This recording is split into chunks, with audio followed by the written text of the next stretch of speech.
Hello guys! So for today's video, tutulungan ko maglinis si Dad. Tutulong nga ba o manggugulo lang?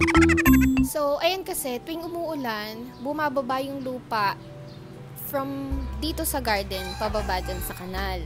Before, sobrang lalim niyan. Halos natatakpan na niya yung butas ng kanal palabas. Nag-decide nga si Dad na linisin ngayon dahil hindi umuulan, saka madaling bungkalin yung lupa dahil malambot.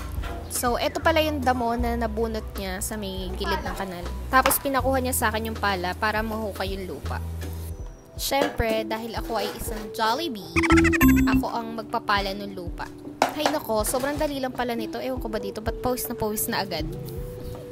Yung kanal pala namin, hindi siya mabaho. Malinis yan. Naipunan lang talaga siya ng lupa. Tubig lang talaga yung dumadaan dyan. Hindi din niya natatapunan ng food para mag-cause ng pagkaho ng kanal. So, ayan, binubungkal ko yung lupa para pagka hinakot ni Dad, mas madali na siyang hakutin. Nung medyo nakakalahati na ako, siya na nag-take over, bumaba na siya dyan sa kanal para hukayin yung lupa.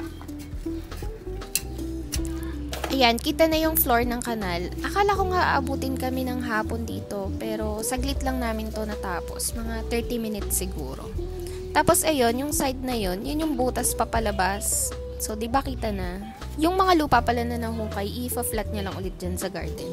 Tapos yung nandun sa dulo, gagawin ko ng plant packs. So, yun lang. Thanks for watching. Bye!